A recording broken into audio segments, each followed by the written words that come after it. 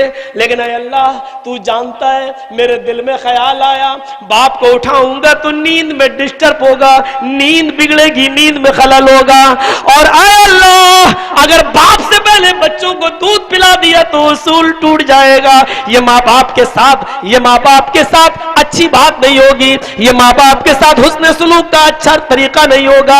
اے اللہ میں پسو پیش میں رہا لیکن میں نے بچوں کو بھوکا رہنے دیا, اپنی بیوی کو بھوکا رہنے دیا اور باپ کو نہیں اٹھایا. جب اپنی مرضی سے میرے ابو کی آنکھ کھلی, میری اپنی مرضی سے جب ان کی آنکھ کھلی تو میں نے دودھ کا پیالہ ان کے سامنے پیش کر دیا اور میرے باپ نے دودھ پی لیا اور اس کے بعد میں وہ سو گئے, پھر لیٹ گئے دعا دے کر, اور اس کے بعد میں نے اپنے بیوی اور بچوں کو دودھ پلایا.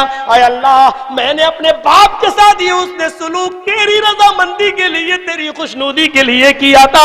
اگر تو جانتا ہے اور تو اچھی طریقے سے علم رکھتا ہے اے میرے پروردگار, اگر میرا یہ عمل تیرے لیے تھا تو اس چٹان کو, اس پتھر کو ہٹا دے تاکہ ہم نکل جائیں. تھوڑا سا اور سرک گیا, سرک رہا ہے, نکلنے کی کوشش لیکن پھر نہیں نکل سکے. چلو ابھی ایک اور ہے, تم بھی اپنا کوئی عمل پیش کرو. اور اس نے تو ایسا عمل پیش کیا جو تقوی اور توکل دونوں کو لازم ہو. الہ العالمین تو اچھی طرح جانتا ہے مجھے اپنی چچا زاد بہن سے محبت ہی نہیں, عشق تھا. میں اس کے بغیر رہ نہیں پاتا تھا اور اپنے چچا کی زندگی میں میں اسے پا نہیں سکا. اس کی شادی ہو گئی, میرے چچا کا انتقال بھی ہو گیا, وہ اپنے آرام سے رہنے لگی. لیکن ایک دن حالات نے کروٹ بدلی اور وہ فاقوں پہ اس کا گزارا ہونے لگا, فاقے پڑنے لگے. غربت نے اس کو آ لیا, شوہر اس کا بیمار ہو گیا. اے اللہ تو اچھی طرح جانتا ہے وہ جانتی بھی نہیں تھی کہ میرے دل میں اس کے بارے میں کیا خیال ہے. وہ اپنی غربت کی شکایت لے کر میرے پاس آئی, اپنے شوہر کی بیماری کا تذکرہ کیا, اپنے بچوں کے بھوکا پیاسا رہنے کا تذکرہ کیا. کہنے لگی تمہیں اللہ نے نوازا ہے, تھوڑی سی اپنی بہن کی مدد کر دو تو تمہارا کیا بگڑ جائے گا. اس کی مجبوری کا میں نے فائدہ اٹھایا. میں نے اس سے کہا اپنے چچا کی زندگی میں تجھے پا نہیں سکا لیکن میری نیت تمہارے اوپر بہت خراب ہے. آج بھی میں تمہارا دیوانہ ہوں اور آج بھی میں تمہیں پانا چاہتا ہوں. تم اپنا وعدہ بتاؤ, آج کی رات تمہیں میرے پاس میرے بستر پر گزارنا پڑے گی اور ہم سے مدد لے لو.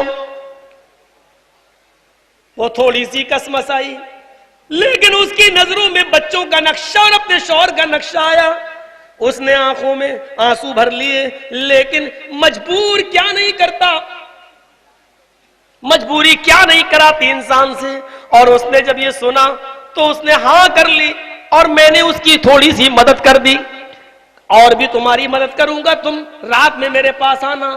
وہ تھوڑی سی مدد میں نے اس کی وہ لے کر چلی گئی. اس نے اپنے شوہر کو دوا کرائی, بچوں کو کھلایا پلایا, سلا دیا. وقت موعود پر وعدے کے مطابق رات میں میرے پاس آئی. میں نے دروازہ کھولا لیکن وہ کانپ رہی ہے, وہ تھرا رہی ہے, وہ لرز رہی ہے. میں نے کہا یہ کیا بات ہے. میں نے اپنا ہاتھ اس کے ہاتھ کی طرف بڑھایا, میں اس کو کھینچ کر اپنے بستر پر لانا چاہا. اس نے میرے ہاتھ کو پکڑ کر اتنا کہا اتق اللہ یا ابن عم, اتق اللہ یا ابن عم, اتق اللہ یا ابن عم. اے میرے چچا کے بیٹے اللہ سے ڈر جا, اے میرے چچا کے بیٹے اللہ کا خوف اپنے اندر پیدا کر. آج تو پہلا شخص ہے جو مجھے نظریں جما کے دیکھ رہا ہے. میرے ان گالوں کو اور میرے چہرے کو آج تک کسی نے دیکھا نہیں ہے. آئے میرے چچا کے بیٹے اللہ سے ڈر جا. اس مہر کو توڑنے کی کوشش مت کر جو اللہ نے تیرے لیے جائز نہیں کی ہے. اس ختم کو توڑنے کی کوشش مت کر جو اللہ نے تیرے لیے حلال نہیں کی ہے. قبر کے منتظر ہوں گے. تجھے بھی اللہ کے یہاں جانا ہے, مجھے بھی اللہ کے یہاں جانا ہے. اتق اللہ یا ابن عم, اے میرے چچا کے بیٹے اللہ سے ڈر جا. اے اللہ, جب اس نے تیرا نام لیا اور کہا اتق اللہ, اللہ سے ڈر جا, تو اے اللہ میں بھی کانپ گیا اور میں نے اس کو چھوڑ دیا, اس کو نظر انداز کر دیا, اور میں نے زنا کا ارادہ ترک کر دیا. میں نے اس سے درہم و دینار بھی نہیں مانگے, میں نے معاف کر دیا, چھوڑ دیا, وہ چلی گئی. میں تجھ سے ڈر گیا, کانپ گیا. اس دن کی تاریخ سے میں نے آج تک کسی لڑکی پر کوئی غلط نظر نہیں ڈالی. اے اللہ, میں نے یہ کام اگر تیری رضامندی کے لیے کیا, تو اچھی طرح جانتا ہے تیری خوشنودی کے لیے کیا, تو اے میرے پروردگار کوئی راستہ نکال میرے لیے. اس پہاڑ کو کی چٹان کو ہٹا, اس پتھر کو ہٹا دے. اور وہ پتھر سرک گیا, اور اتنا سرکا کہ تینوں کے تینوں لوگ وہاں سے آسانی کے ساتھ نکل گئے. ان ارادنی اللہ بضر هل هن کاشفات ضر. اے نبی پوچھیے آپ ان سے جن کو یہ پکار رہے معبودان باطلا کو, اگر اللہ مجھے کوئی نقصان پہنچانا چاہے تو کوئی ہے جو اس کو دور کر سکے, کوئی رحمت دینا چاہے اللہ مجھے, کوئی خیر سے نوازنا چاہے تو کوئی ہے جو اس کو روک سکے.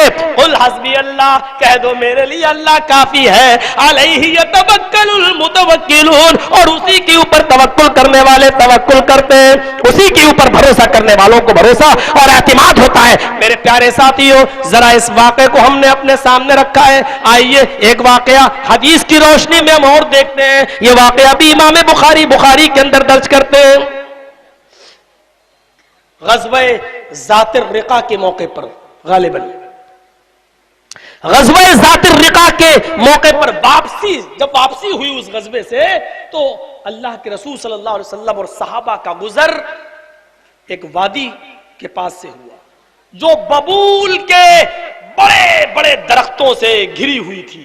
ببول کے بڑے بڑے درخت تھے. چونکہ وہ غزوہ کئی دن چلا, صحابہ تھک چکے تھے اس غزوے میں, صحابہ تھکے ہوئے تھے, کئی رات کئی دن سے سوئے نہیں تھے. اس لیے کہنے لگے اے اللہ کے نبی, اس وادی سے ہم گزر رہے ہیں, بڑے بڑے درخت ہیں ببول کے, کیوں نہ یہاں تھوڑا سا آرام کر لیا جائے, تھوڑا سا آرام کر لیں. اللہ کے رسول نے بھی ان کا مشورہ مانا, اپنی نہیں چلائی ہر وقت. صحابہ نے مشورہ کیا, اللہ کے رسول نے دیکھا واقعی تھکے ہوئے ہیں, چلیے جب تھوڑا سا آرام کریں گے تو سفر تھوڑا سا اچھا ہو جائے گا, آرام, چلو ٹھیک ہے آرام کر لو. تو کوئی صحابی اس درخت کے نیچے, کوئی اس درخت کے نیچے, کوئی اس درخت کے نیچے, کوئی اس درخت کے نیچے, سب آرام کرنے لگے. اور اللہ کے رسول نے بھی اپنی تلوار ایک ببول کے درخت سے لٹکا دی اور لیٹ گئے, آرام کرنے لگے. ایک دیہاتی آیا, اس کی نظر پڑ گئی ہے محمد صلی اللہ علیہ وسلم لیٹے ہیں, صحابہ دور دور ہیں, تلوار کا بھی انتظام ہے, سب بے ہوشی میں ہیں, تھکے ہوئے ہیں, چور ہیں. کیوں نہیں تلوار نکالوں, محمد کو قتل کر دوں, ویسے ہی کافی انعام ہے محمد کو زندہ مردہ لانے پر, اور قتل کر کے بھاگوں گا, جب تک چیخیں گے چلائیں گے میرا کام ہو جائے گا فرار. چڑھ گیا پیڑ پر, اتار لی تلوار, لیکن جلد بازی میں اتنا تھا کہ اوپر سے اترا نہیں, کود گیا. تلوار اتاری, کودا, زمین پہ گرا تو پیر سے کی جو دھڑام کی, جو دھمان آواز ہوئی دھم کی, اللہ کے رسول کے کان میں گئی, اٹھ گئے. دیکھا اعرابی کے ہاتھ میں تلوار ہے, میری طرف بڑھ رہا ہے. آپ بھی چیخے اور چلائے نہیں, تلوار پہ نظر ہے, یہ میری طرف آ رہا ہے, تلوار بھی میان سے نکلی ہوئی ہے, میری طرف بڑھ رہا ہے. اللہ کے نبی لیٹے تھے, اٹھ گئے, اور جب وہ اور آگے بڑھا تو اللہ کے نبی کھڑے ہو گئے. کیا بات, اور اس نے آتے ہی سوال کیا, اللہ نے اس کی عقل میں ڈالا, ورنہ تابڑ توڑ بھی حملہ کر سکتا تھا, کیا سوال جواب کی ضرورت تھی, لیکن اللہ نے ڈالا, بچانا تھا اپنے نبی کو. فوراً آگے بڑھ. غور کیجئے میرے بھائیوں, اللہ کے رسول نے بھی یہ نہیں کہا اچھا, اس نے پوچھا من یمنعک منی یا محمد, اے محمد بتا آج میرے ہاتھ سے تجھے کون بچائے گا. آپ نے یہ نہیں کہا میں خود ہی مختار کل ہوں, بچا لوں گا, چلا کے دیکھ, یہ نہیں کہا. وہ آگے بڑھا, تلوار نکالی, کہا بتا بتا اے محمد تجھے میرے ہاتھ سے کون بچائے گا. اس نے نام لیا, بخاری میں وہ لفظ موجود ہے, کیا میں یمنعوک منی یا محمد, اے محمد بتا صلی اللہ علیہ وسلم. ہمارے ماں باپ آپ پر فدا قربان. میرے بھائیوں کیا کہا, بتاؤ اے محمد تمہیں میرے ہاتھ سے کون بچائے گا. اور نبی اکرم کا استقلال دیکھیے, آپ کا صبر اور استقامت دیکھیے. آپ نے جواب دیا اللہ, اس کے آگے کچھ نہیں. یہ بھی نہیں کہا اللہ ہو یاسمونی, یہ بھی نہیں کہا اللہ ہو یمنعونی, یہ بھی نہیں کہا. یہ کہا اللہ. کچھ نہیں, صرف اور صرف آپ کی زبان سے جو جملہ نکلا اللہ. کون بچائے گا, اللہ. لفظ اللہ. مسلمانوں غور کرو, اللہ اکبر کی آواز ہمارے کانوں میں آتی ہے اور ہم چائے کی ہوٹلوں پر گرم گرم چائے کی سسکیاں لیتے ہیں. غور کرو, وہ اعرابی تھا, وہ دیہاتی تھا, وہ کافر تھا, وہ محمد رسول اللہ کو قتل کے ارادے سے بڑھ چکا تھا, تلوار اپنے ہاتھ میں لے چکا تھا, تلوار کو تان بھی چکا تھا, بلکہ نبی اکرم سے سوال بھی کر چکا تھا, میں یمنعک منی یا محمد, بتا میں تیرے قریب آ چکا ہوں اے محمد, بتا میرے ہاتھ سے تجھے کون بچائے گا. یہ تجھے یہ الفاظ میں اس کے نقل کر رہا ہوں, نقل کفر نباشد. کسی کافر کے الفاظ کو اس کے انداز میں نقل کر دینا کفر نہیں کہلاتا ہے. میرے بھائیوں اس نے کہا بتا تجھے میرے ہاتھ سے کون بچائے گا, تلوار میں تان چکا ہوں, بہت تجھے بھروسہ ہے اپنی رسالت پر, بہت صحابہ کا گرویدہ بنا ہوا ہے, بہت زیادہ مقبولیت تو نے حاصل کر لی ہے, پاپولر ہو چکا ہے, تو لوگوں کی نظروں میں ہیرو بنا ہے, بتا آج تجھے میرے ہاتھ سے کون بچائے گا. اور آپ کی زبان سے جو جملے نکلے وہ یہ تھے اللہ. کون بچائے اللہ. موت سامنے دیکھ کر بھی اللہ کہہ رہا, کتنا بھروسہ اللہ کی ذات پر. تلوہ کب گیا, ہاتھ تھرا گیا. اس کافر کو بھی اللہ کی طاقت معلوم تھی, اس کو بھی اس کا پاورفل ہونا معلوم تھا, وہ بھی اللہ کی قدرت کاملہ پر یقین رکھتا تھا. عرب کے کافر بھی اللہ کو بارش برسانے والا, دینے والا, لینے والا, موت و زندگی کا مالک, وہ بھی اسی کو سمجھتے تھے. میرے بھائیوں وہ لرز گیا, کانپ گیا, تھرا گیا, اور اس کے ہاتھ سے تلوار نیچے گر گئی, اس کے ہاتھ سے تلوار نیچے گر گئی, اور اللہ کے نبی نے جھٹ سے وہ تلوار ہاتھ میں لے لی اور پوچھا حضرت اب تم بتاؤ کہ تمہیں کون بچائے گا, تمہیں کون بچائے گا. آپ کے ہاتھ میں تلوار ہے, آپ ہی رحم کر سکتے ہیں. میں اس واقعے کو رکھنے کا میرا صرف مین مقصد یہ تھا کہ آپ کو یہ بتائیں کہ کل تک اللہ کا نام سن کر کافر بھی کانپ جایا کرتا تھا, اللہ کا نام سن کر کافر بھی لرزہ برندام ہو جایا کرتا تھا, اس کے اندر بھی خوف طاری ہو جاتا تھا, اس کے ہاتھ سے بھی تلوار گر جایا کرتی تھی. جبکہ یہ صفت مسلمان کی, ایک مومن کی ہے کہ اللہ کا نام سنے تو ان کے دل لرز جائیں. انما المؤمنون الذین اذا ذکر اللہ وجلت قلوبهم, مومن تو وہ ہیں اللہ کے نیک بندے, مسلمان بندے تو وہ ہیں جب ان کے سامنے اللہ کا نام لیا جائے, جب ان کے سامنے اللہ کا ذکر کیا جائے تو ان کے دل کانپ جائیں, ان کے دل تھرا جائیں, ان کے دل لرزہ برندام ہو جائیں. یہ مومنوں کی صفت ہے, اللہ کا نام سن کر ان کے دل کانپ جانا چاہیے. لیکن یہاں کافر کا واقعہ میں نے آپ کے سامنے رکھا ہے. وہ کافر تھا, اللہ کا نام سنا تو ڈر گیا. وہ کل تک کے کافر اللہ کی قدرت کو پہچانتے تھے, آج کا مسلمان کہتا ہے اس کے پڑھنے میں وحدت کے سوا رکھا ہی کیا. یہ کیسا جملہ لگتا ہے, وحدت کے سوا اس کے پاس ہے ہی کیا, یعنی پھٹیچر. دوسرے لفظوں میں کہہ دو پھٹیچر. بھئی آپ پھٹیچر کا جملہ کہنا نہیں چاہ رہے ہو, ورنہ مطلب تو یہ خدا کے پڑھنے میں وحدت کے سوا ہے ہی کیا, رکھا ہی کیا, یعنی وہ تو پھٹیچر. یہ مطلب ہے پھٹیچر. کیا میسج دینا چاہتے ہو میرے پیارے ساتھیوں؟ غور کیجئے, یہاں محمد رسول اللہ کے سامنے تلوار لیے کھڑا ہے اور آپ کو کہہ رہا کون بچائے گا. آپ بھی نہ صرف اللہ پر توکل کر رہے ہیں بلکہ اسی توحید کی دعوت اس کافر اور سیرابی کو دے رہے ہیں. کون بچائے گا؟ اللہ. سن, اس نازک موڑ پر بھی میرا توکل اللہ پر ہے, اور تجھے تجھے بھی دعوت دیتا ہوں کہ اللہ کو میں جیسا مانتا ہوں تو بھی اسی طریقے کا ماننے والا بن جا. توحید کا درس بھی دے رہے ہیں کیونکہ ساری زندگی اللہ کے رسول نے اسی توحید کی طرف بلایا ہے, لوگوں کو اسی اللہ سے تو جوڑا ہے, اسی اللہ سے جوڑا ہے. میرے بھائیوں, جب قرآن نازل ہوا اقرا بسم ربک الذی خلق, یہاں سے آپ دیکھیے آپ کی پوری 23 سالہ زندگی ہر معاملے میں اللہ ہی کے نام سے بھری پڑی ہے. اقرا بسم ربک الذی خلق, اے نبی پڑھیے اس رب کے نام سے جس نے پیدا کیا. پھر آپ کی زندگی اسی نام سے بھری پڑی ہے, یہاں تک کہ میرے بھائیوں طائف کے اندر بھی پٹ رہے ہیں, مار کھا رہے ہیں, فرشتے کہہ رہے ہیں بتاؤ میں کہو تو آپ کی مدد کروں, اتنی ان طائف والوں کو 2 پہاڑی کے بیچ میں رکھ کر کچل دوں. لیکن ایسے موقع پر بھی آپ ان طائف والوں کے سامنے کیا کہہ رہے ہیں؟ نہیں اللہم اہد قومی فانہم لا یعلمون. ان کو وہاں پر بھی اللہ کی دعوت, یہ تلوار لے کر کھڑا ہے, یہاں پر بھی اللہ کی دعوت. آپ کی دم توڑتی نواسی نبی اکرم کے ہاتھ میں ہے, آپ کی نواسی آپ کی بیٹی آپ کے ہاتھ میں ہے. اور بار بار حضرت زینب کہہ رہی ہے یہ لیجیے, اور اللہ کے نبی جب اپنے ہاتھ میں لیتے ہیں شاید وہ اپنے نانا کی گود کا انتظار کر رہی تھی. جیسے اللہ کے نبی کے ہاتھوں میں آتی آپ کی نواسی اور اس کی روح نکل جاتی ہے, وہ چھوٹی سی بچی حضرت زینب کی آنکھوں میں آنسو ہے, مجمع پورا کا پورا آنسوؤں سے گر گیا ہے, سب کی آنکھوں میں آنسو ہیں. بڑے بڑے صحابہ بھی حضرت زینب کا منظر دیکھ نہیں پا رہے ہیں, ان سب کی آنکھوں میں آنسو ہے.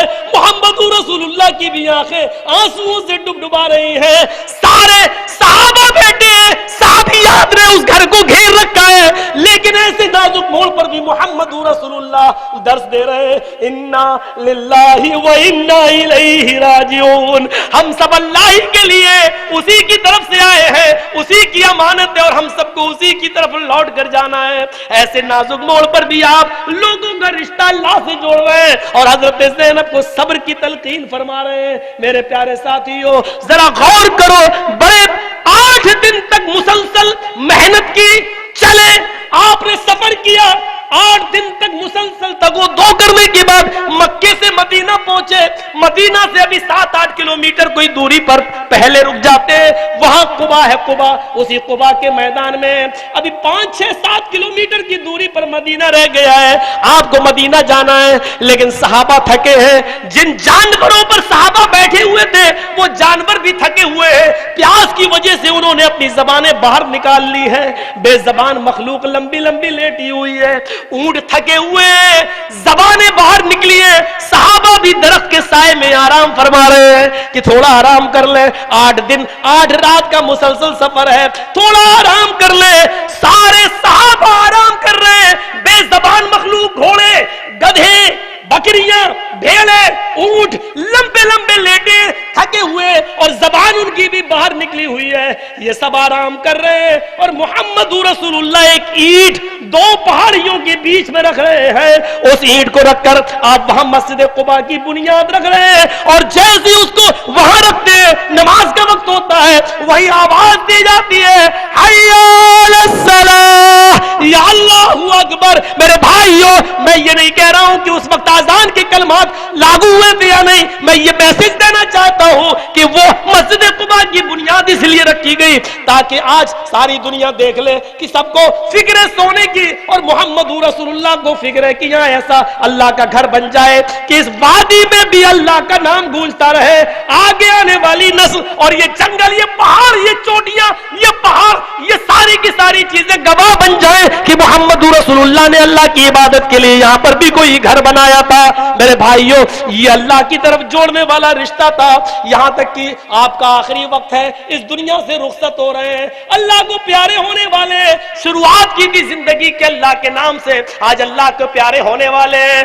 آپ کی آنکھیں کھجور کے پتوں کی بنی ہوئی چھت سے ٹکی ہوئی ہے, بار بار پانی میں ہاتھ ڈال رہے پیالے میں اور مل رہے ہیں اپنے جسم پر اور کہتے جا رہے ان للموت سکرات, ان للموت سکرات. اب موت کا کون سا معنی کیا جائے میرے بھائیوں؟ اللہ کے رسول نے یہاں پر بھی موت کا ہی ذکر کیا ہے, اس موت کا کون